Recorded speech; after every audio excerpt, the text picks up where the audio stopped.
بسم الله الرحمن الرحیم.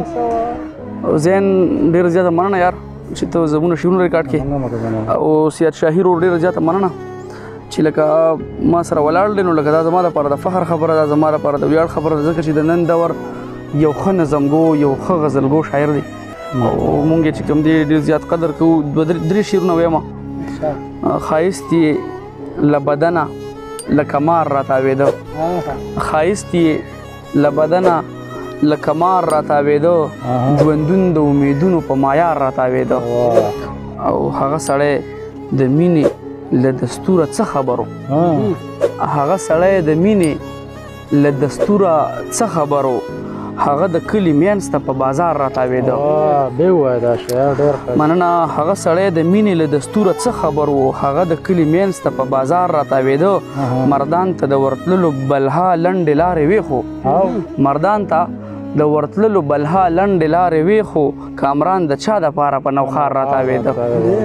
او ډېر زیات درې څلور شعر دي چې د یو کونډ وجود سینګار راباندې وکړه، د یو کونډ وجود سینګار راباندې وکړه، زندګۍ د ګوتو شمار راباندې وکړه. ښه غمژن ومه او ښه د خندا شین شوم، یو سړي وي اعتبار راباندې وکړه. ښه غمژن ومه او ښه د خندا شین شوم، یو سړي وي اعتبار راباندې وکړه، چې مزه مې د محتاج وجود واخلم، خپله روره یو ګزار راباندې وکړه.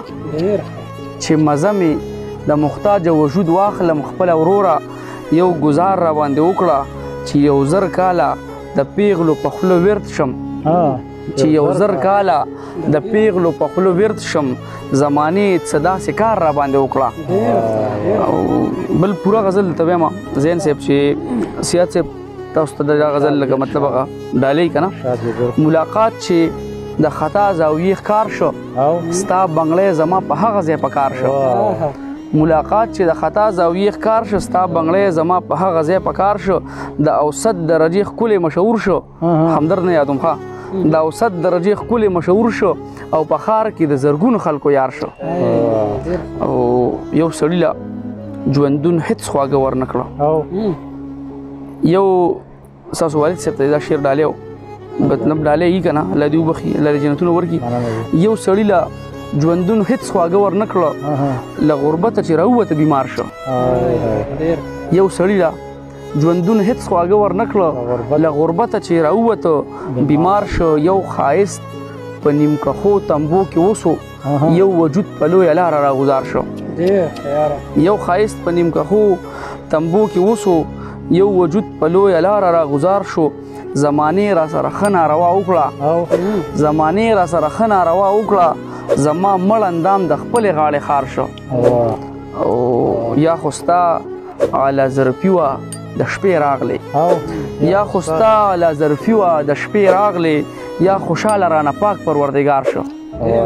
او یا خو ستا اعلی ظرفي وه د شپې راغلی، یا خوشحاله رانه پاک پروردګار شو. چرته نمر له چې پیمه خو رڼا ورکړه، شاهي صاحب دا شعر واورئ. چرته نمر له چې پیمه خو رڼا ورکړه، هلته زړه له قرارۍ نه په تلوار شو. او چې وجود یې ورله ټول په لړزېده کو، زین صاحب دا واقعیتي شعر دی، چې وجود یې ورله ټول په لړزېده کړو، نو کامران د عیسایڼې نه هم زار شو. چې وجود یې ورله ټول په لړزېده کړو، نو کامران د عیسایڼې نه هم زار شو. ملاقات چې د خطا زاویې ښکار شو، ستا بنګړی زما په هغه ځای په کار شو.